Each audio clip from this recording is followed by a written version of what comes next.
Madame la Présidente, c'est un honneur de prendre la parole devant le Conseil sous votre présidence. Je tiens à féliciter votre délégation pour la compétence avec laquelle vous dirigez les travaux du Conseil. Je remercie également le représentant permanent de la République de Corée pour sa présidence efficace le mois passé. Je souhaite exprimer notre gratitude au secrétaire général, M. Antonio Guterres, et à Mme Bintou Keïta, sa représentante spéciale, pour leurs efforts inlassables en faveur de la paix en République démocratique du Congo et leur engagement dans le retrait négocié de la MONUSCO, dont la première phase a été réalisée avec succès. Nous rendons hommage aux soldats de la paix pour leur dévouement et leur sacrifice au service des idéaux des Nations Unies. Nous remercions les pays membres de la SADC pour leur solidarité manifestée à travers le déploiement de la force régionale SAMI-RDC en soutien aux forces armées congolaises et à la MONUSCO, et honorons la mémoire des soldats de la SAMI-RDC tombés au champ d'honneur. Leur sacrifice ne sera pas vain. Enfin, nous saluons l'initiative des États-Unis d'Amérique qui ont mené à une trêve humanitaire offrant un répit aux populations civiles touchées de plein fouet par l'agression rwandaise. Madame la Présidente, votre Conseil examine le rapport du secrétaire général sur la mission des Nations Unies pour la stabilisation de la République démocratique du Congo et la lettre sur les options de soutien à la force régionale de la SADC, SAMI-RDC, telle que présentée ce matin par Madame la représentante spéciale du secrétaire général en République démocratique du Congo. Le rapport conjoint RDC-MONUSCO sur la première phase du désengagement de la MONUSCO, y compris la feuille de route pour le désengagement au Sud Kivu et le plan d'appui des Nations Unies pour la transition au Sud Kivu, doit également être pris en compte. Permettez-moi de présenter l'approche de mon gouvernement concernant le soutien des Nations Unies à la Southern African Mission to the Democratic Republic of Congo, SAMI-DRC, et le désengagement de la MONUSCO, avant de discuter du rapport du secrétaire général sur la situation en République démocratique du Congo. Madame la Présidente, au chapitre du soutien à la SAMI-RDC, il est important de souligner que, conformément au mandat donné par votre Conseil au secrétaire général, mon gouvernement lui a écrit le 13 avril 2024, en appui à la lettre de la SADC du 30 mars 2024, pour solliciter le soutien des Nations Unies à la SAMI-RDC. Ce soutien inclut des moyens aériens, de transport terrestre, d'infrastructures, la mise des installations de la MONUSCO lors de son retrait, des ressources financières pour compléter le budget de la SAMI-RDC pour l'achat de drones et des transports aériens stratégiques, ainsi que des plateformes de collecte d'informations et de renseignements. Il convient de rappeler que cette demande de soutien logistique et de collaboration entre la MONUSCO et les forces régionales, particulièrement celle de la SADC, n'est pas une première. Grâce à cette collaboration, à la demande de notre gouvernement, la MONUSCO avait mis en place la brigade d'intervention rapide qui avait réussi à défaire les M23, soutenus jadis par le Rwanda en 2012. Nous avons pris connaissance de la correspondance du secrétaire général, document S-224-519 du 28 juin 2024, proposant 3 options d'appui à la force SAMI-RDC et l'en remercions vivement. À ce propos, faute de mieux, mon gouvernement souscrit en faveur de l'option 2, consacrant une utilisation limitée des moyens logistiques et des capacités militaires de la MONUSCO, en espérant que ce dispositif permettra à la SAMI-RDC de couvrir les besoins de son mandat logistique et opérationnel. C'est ici que ma délégation appelle à la bonne conscience des membres du Conseil de sécurité de faire preuve de réalisme et de tenir compte des statistiques écœurantes de la crise à l'est de la République démocratique du Congo,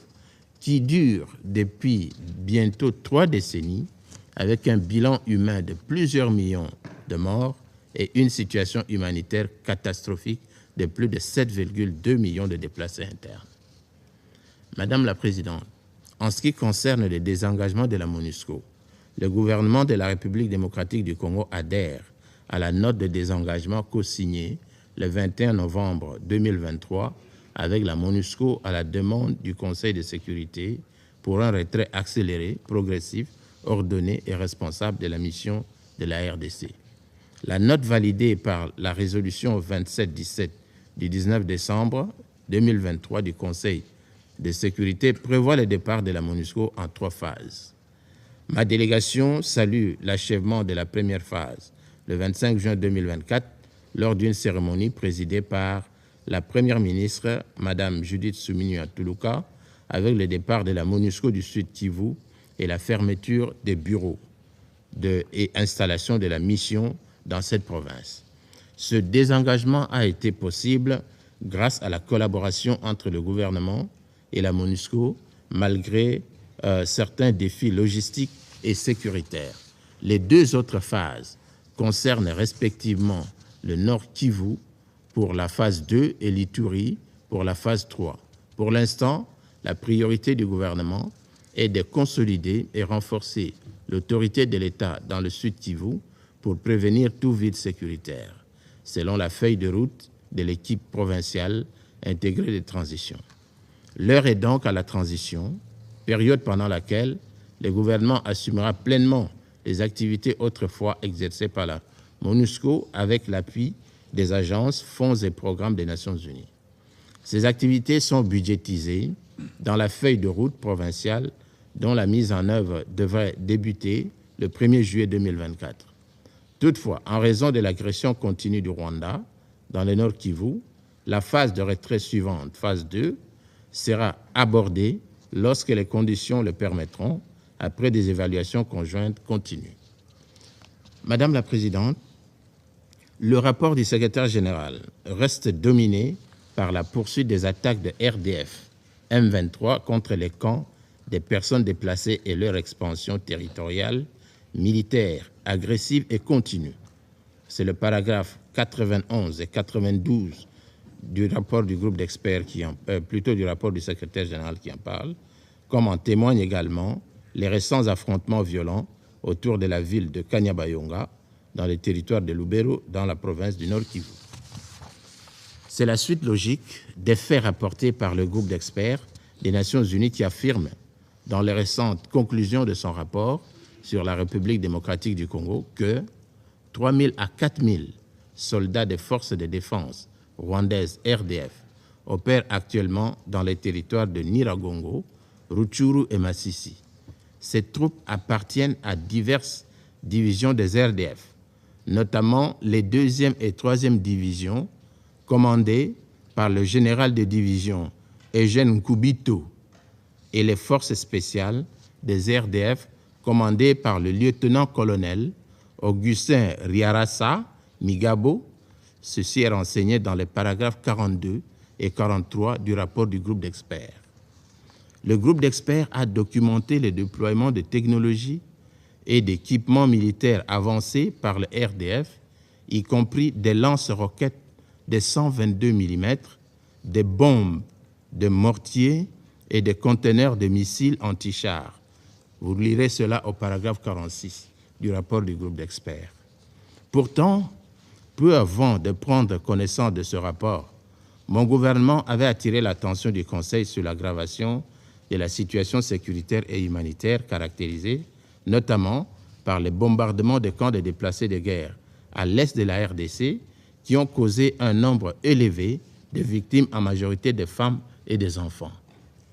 C'est notamment le cas des bombardements aveugles et délibérés perpétrés par les troupes de l'armée rwandaise et leurs supplétifs du M23, respectivement en date du 2 février 2024 contre le camp de déplacés de Nzale et de la tragédie vécue le 3 mai 2024 par les populations congolaises vivant dans les camps de déplacés de guerre de Mugunga au Nord Kivu.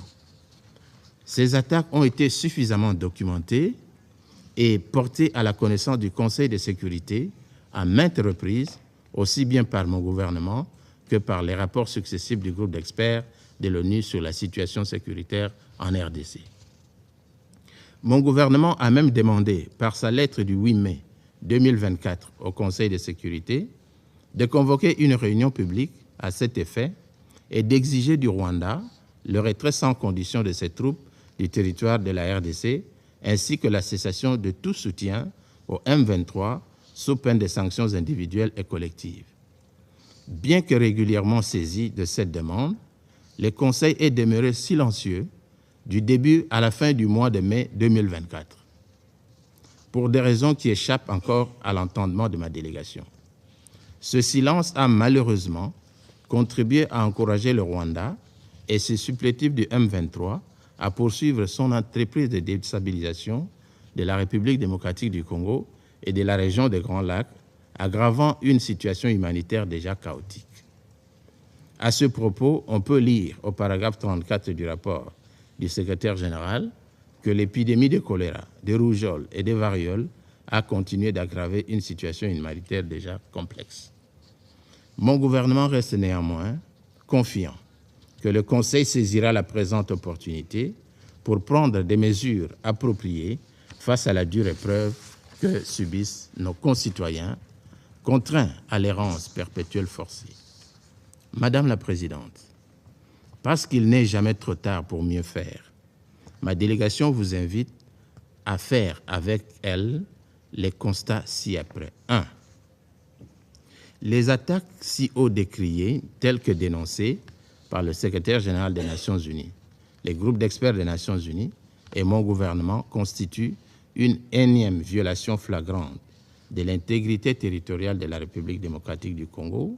de sa souveraineté et de son indépendance politique, ainsi que de la feuille de route de Luanda. 2. Le déploiement des soldats rwandais sur le territoire congolais sans invitation ni consentement de l'État congolais, ainsi que l'alliance du Rwanda avec le groupe terroriste du M23 pour déstabiliser mon pays, constituent de graves violations de la Charte des Nations Unies, de l'acte constitutif de l'Union africaine, ainsi que de la résolution 3314-29 de l'Assemblée générale des Nations unies du 14 décembre 1974. Cette résolution définit l'acte d'agression comme l'emploi de la force armée par un État contre la souveraineté, l'intégrité territoriale ou l'indépendance politique d'un autre État ou de toute autre manière incompatible avec la Charte des Nations unies. 3. Il semble que le Rwanda ait garanti de l'impunité et bénéficie d'un blanc-seing grâce à sa participation aux opérations de maintien de paix des Nations unies comme l'un des pays contributeurs de troupes et renforcé par la bienveillance du Conseil de sécurité à son égard. Depuis 2022, les forces rwandaises et le M23 ont attaqué à plusieurs reprises des positions de la MONUSCO et de la SAMI-RDC, ainsi que des hélicoptères entraînant la mort de quelques casques bleus, y compris des soldats de la paix originaires de certains États membres du Conseil. Ces attaques constituent des crimes de guerre. Le Conseil de sécurité doit agir, car les autorités rwandaises ne respectent aucun engagement pris, déstabilisent l'État congolais et défient les organisations internationales et régionales, lançant même dans les médias internationaux un appel public au soutien au M23, un groupe armé terroriste made in Rwanda, pour tuer les Congolais et renverser l'ordre institutionnel de la RDC sans que le Conseil de sécurité ne bronche. Il faut reconnaître, Madame la Présidente, que la cessation des hostilités et la désescalade tant souhaitées ne seront pas possibles tant que le Rwanda et ses alliés du M23 continueront à attiser le feu et que les dirigeants rwandais ne respecteront pas leurs engagements dans le cadre du processus de Luanda. La République démocratique du Congo défendra son intégrité territoriale, sa souveraineté et sa sécurité, la sécurité de ses populations à tout prix, tout en restant ouverte à un règlement politique du conflit avec le Rwanda par la voie diplomatique, Cependant, cette voie ne sera crédible que si les troupes rwandaises se retirent effectivement du territoire congolais pour permettre un dialogue franc et constructif. Mon gouvernement appelle donc le Conseil de sécurité, garant de la paix et de la sécurité internationale, à prendre pleinement conscience du danger que représente le comportement actuel des autorités rwandaises et assumer sa responsabilité en adoptant toutes les mesures préventives nécessaires pour mettre fin à une détérioration continue de cette situation qui menace toute la région. Compte tenu de ce qui précède et afin de contribuer à une solution durable de la crise sécuritaire dans l'est de notre pays par la voie diplomatique et de favoriser la paix et la stabilité dans la région des Grands Lacs, le gouvernement de la République démocratique du Congo demande au Conseil de sécurité de demander au secrétaire général et à la MONUSCO d'accorder un soutien logistique et opérationnel substantiel à la SAMI-RDC afin de lui permettre de s'acquitter du mandat que lui ont confié les chefs d'État et de gouvernement de la SADC. Définir un régime de sanctions applicable au Rwanda et à ses dirigeants. Sanctionner l'État rwandais, ses dirigeants et toute personne morale ou physique impliquée dans cette agression. Les crimes de guerre, les crimes contre l'humanité et les violations graves des droits de l'homme commises par le RDF et le M23 sur le territoire congolais. Exiger officiellement le retrait sans condition des troupes rwandaises de la RDC sous peine de sanctions individuelles et collectives. Suspendre toute participation des troupes du Rwanda aux opérations de paix des Nations Unies et décréter un embargo sur les armes contre lui jusqu'à l'arrêt de son soutien au M23 et au retrait total de son armée du territoire de la République démocratique du Congo.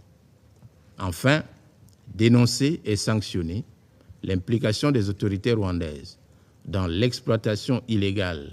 des ressources naturelles minières et agricoles de la République démocratique du Congo. Je vous remercie.